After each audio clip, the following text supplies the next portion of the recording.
você citou sobre filosofia, sobre a cultura, né? Sobre incentivo à leitura, sobre incentivo a procurar veículos de cultura, procurar a área da cultura, sobre a questão de pagar o piso do salário do professor, de valorização dos professores. Aí é onde entra o nosso próximo tema, né? Que é, deixa eu ler aqui direitinho, os impactos da extrema-direita na educação, né? Porque dentro disso daí também você falou de ler Paulo Freire, né? Paulo Freire. E tudo isso aí que a gente vem falando, a cultura, filosofia, sociologia, a cultura urbana principalmente é muito atacada. O próprio Paulo Freire, ele também é atacado e os professores são atacados por políticos de extrema direita. Então, é na onde entra o nosso tema, né? Nosso tema que é os impactos da extrema direita na educação. Marcha, professor. Vamos lá, né? Sobre a extrema-direita na educação. Eu comecei a me assustar com isso, acho que foi 2017, 2018. Enquanto professor mesmo, antes disso teve aquele projeto de lei Escola Sem Partido, né? Que é, no final das contas, a escola de um partido só. A ideia de policiar a educação para deixar o conhecimento ainda mais eurocêntrico e mentiroso. Porque a educação sempre tem um lado político, né? Assim como tudo na vida. Se você abrir o seu livro didático agora, de qualquer disciplina que você queira pegar, não vai ter nada sobre África, por exemplo, e quando tem é sobre escravidão, no geral. Então, os livros Sempre a didáticos não têm visão nada, do colonizador. sempre a visão da Europa, do colonizador, do que é o que os ricos querem que você pense sobre a história do Brasil. E o exemplo disso é a nossa história do 7 de setembro. O 7 de setembro é uma fake news que virou discurso oficial, porque o Brasil é o único país do mundo, ou um dos poucos países do mundo, que trata a luta pela independência no dia do que começou e não no dia que terminou. Então, a luta E terminou no dia 2 de julho de 1923 aqui na Bahia, mas os caras tratam como 7 de setembro de depois de um banho 1922. de sangue, né? E a galera, é tudo. O 7 de setembro, ele é uma farsa tão grande que até a própria imagem, que é o do próprio Dom Pedro em cima de um cavalo branco, também é uma farsa. Que a Sim. galera não usava Então, cavalo para viajar longas distâncias, né? Porque o cavalo não aguentava. então aí você tem uma fake news que passou para o livro de história, e a gente precisa pensar se vamos deixar outras fakes entrarem. E aí quando a gente pensa assim, por que eu falo que enquanto graduando, a escola sem partido foi um primeiro impacto, foi, o que está acontecendo? Mas na sala de aula foi quando eu tive um aluno terraplanista, assim. Eu estava dando uma aula de filosofia moderna e falei, olha, a revolução científica que disse que a Terra é redonda e gira ao redor do Sol, etc. E ele, não, mas isso é errado. Eu falei, como assim? Aí aconteceu um primeiro impacto ali, e tempos depois, um aluno em filosofia política falou sobre batalha espiritual na sala de aula, que sendo mais importante que o debate política da filosofia. Então, aula sobre Maquiavel, ela falou Maquiavel é até legalzinho, mas ele não é melhor porque ele não fala sobre batalha espiritual. Então eu comecei a ficar preocupado, assim, o que está acontecendo com essa geração? Fui pesquisar mais algumas fontes, conversar com mais algumas pessoas, até ouvir mais esses mesmos alunos, e aí você vai vendo, né? Como isso, e depois você escuta que zumbi é fake, zumbi não é importante na história do país. Então você vai vendo essas coisas acontecendo porque eles estão ouvindo padres, pastores, anticonhecimento científico, estão ouvindo Nicolas Ferreira, estão ouvindo, enfim, uma série de figuras muito problemáticas com relação ao debate sobre ciência, e vai filtrando devagarzinho na sala de aula. E, inclusive, alguns professores já se sentem mais confortáveis para trabalhar com o Brasil Paralelo na sala de aula, que já está formando professores dando curso com documentário. Então, já pego alguns trabalhos, quando eu peço referência bibliográfica, e está lá Brasil Paralelo como fonte. Então, eu sempre tento fazer o contraponto mostrando que um conhecimento falso ali sendo produzido, mas eles têm grana, né? Eles têm grana, o algoritmo opera a favor deles, e então eles nadam de braçada por cá, na TV e na internet. É, Que a gente tem que lutar. quem domina os veículos de divulgação do capitalismo são os donos do capitalismo. Quem divulga quem tem o poder e é dono dos veículos de comunicação são os próprios da classe dominante que tem o poder do dinheiro, né? Sim, e aí você vê, entre outros exemplos, ali pós-pandemia, a gente na sala de aula, alguns dando aula para adultos, né, na EJA, o pessoal falando que é um absurdo o benefício do governo que eles recebem depender de vacinar os filhos. Que eles não queriam vacinar os filhos, um Brasil que cresceu com vacinação, acreditando na vacinação, você está vendo uma geração aí marcada pelo discurso de vacina.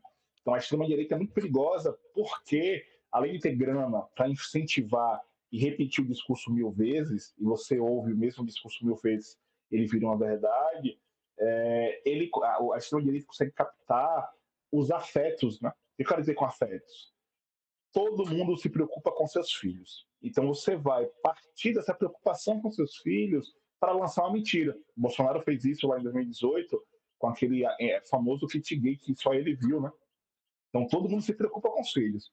Aí ele diz: olha, a Haddad está lançando um projeto de doutrinação do seu filho, ele vai para a escola hétero e volta gay, e aí vai mentir e tal, não sei o quê. E essa homofóbica compra esse discurso, assim como já vi em igreja, né? Eu já entrei em igreja em que tinha, no final da celebração, ali tem uma oração, uma coisa assim, e a galera: vocês querem que seus filhos virem gays? E a galera: não, não, não. Enfim, então você vai vendo essa galera se organizando e ganhando força. Eu vi um professor falando que, tipo assim, antigamente, antes da internet, cada sala de aula tinha com um perfil parecido com esse, mais agressivo, contra a ciência. Tinha um no máximo, né? Que era visto como menos apto nas disciplinas, ficava por último nos grupos e tal. E no intervalo essa galera se encontrava. A internet fez com que essa galera toda se encontrasse. Então, o que eu quero dizer? Vejam a propaganda do filme do Bolsonaro. Aquilo é ridículo, é muito ruim. Então, são várias pessoas muito ruins, tecnicamente falando, no que fazem, se encontrando para produzir coisas. E aí acabam convencendo as outras pessoas pelo medo, pelo ódio e etc. Mas, no geral, é um discurso muito ruim, um trabalho muito ruim que se move com base em grande ódio, né? E conhecimento falso. E Olavo de Carvalho, finado aí, é um dos grandes referenciais desse processo. Também na extrema-direita, né? Talvez já tenha começado esse processo na internet com disseminação de conhecimento falso, de conteúdo falso. Eu sou um cara que eh, vim ter, vim ter essa importância do estudo na mente, entendeu? Porque eu, quando estudava, eu achava que aquilo ali não servia para nada. Eu achava fácil, porque realmente eu tinha facilidade, porque é uma parada decorativa ali. E mesmo sem estudar, eu tirava nota, que tinha gente que se matava de estudar e não tirava, tá ligado? Tem muito disso. E achava aquilo ali chato e acabava não para mim não iria servir. Hoje em dia, eu já tenho um pensamento diferente por causa da cultura. E você vê que a galera da extrema direita ataca muito a cultura, principalmente as culturas periféricas, que incentiva a galera a buscar conhecimento, a libertar a mente através do conhecimento. Tá? E a gente vê isso daí, que tem esse ataque da extrema direita. Você acha que esse esquema que eles fazem, né, de atacar na educação e juntar esse bolo também atacando a cultura, você acha que isso já é uma armadilha que eles montam? Como é que a gente faz para combater isso aí? Você, principalmente, que está dentro da sala de aula, a gente que faz parte da cultura, a gente tem aquela parada de não perder aquela pessoa, porque a gente sempre está buscando, lutando atrás daquela pessoa. Infelizmente, às vezes a gente não consegue, né, em certas situações bem graves que acontecem, mas a maioria das vezes a gente está trazendo sempre os nossos para perto de nós. E dentro da escola, qual é a visão, né, para fazer essa eliminação do pessoal da extrema-direita, né, de buscar trazer a galera de volta?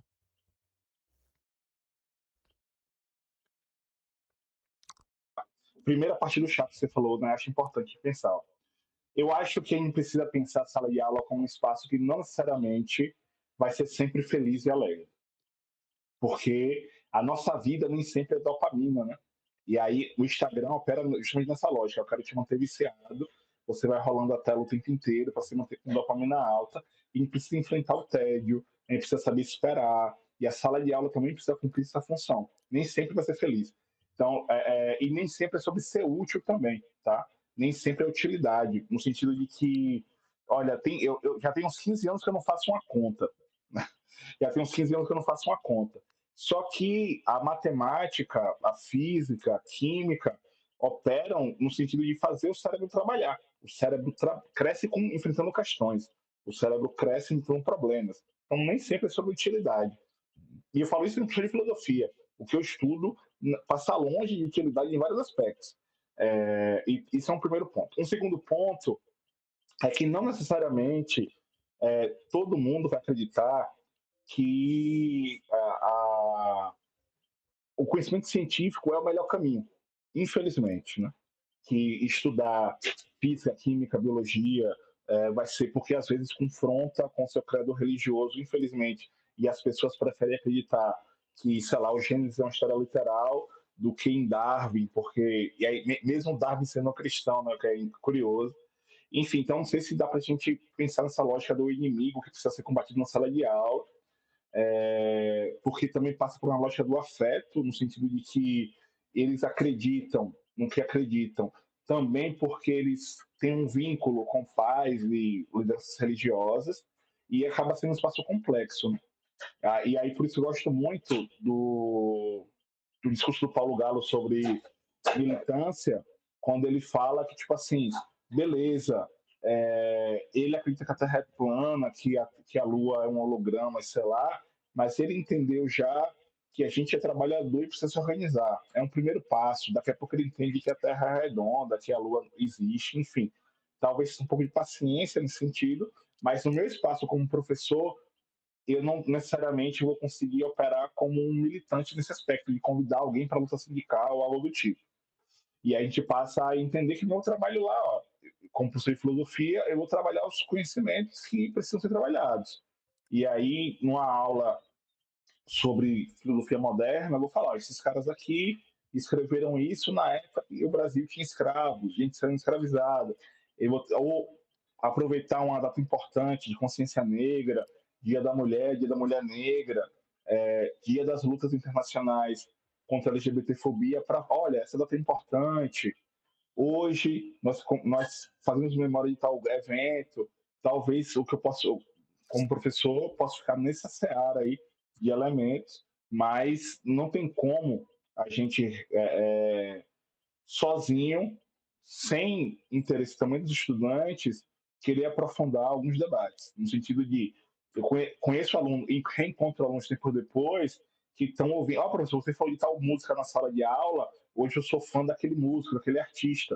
Então, eu encontrei um aluno ouvindo, viajando no ônibus, ele estava na playlist dele, Iago Próprio e Dom L.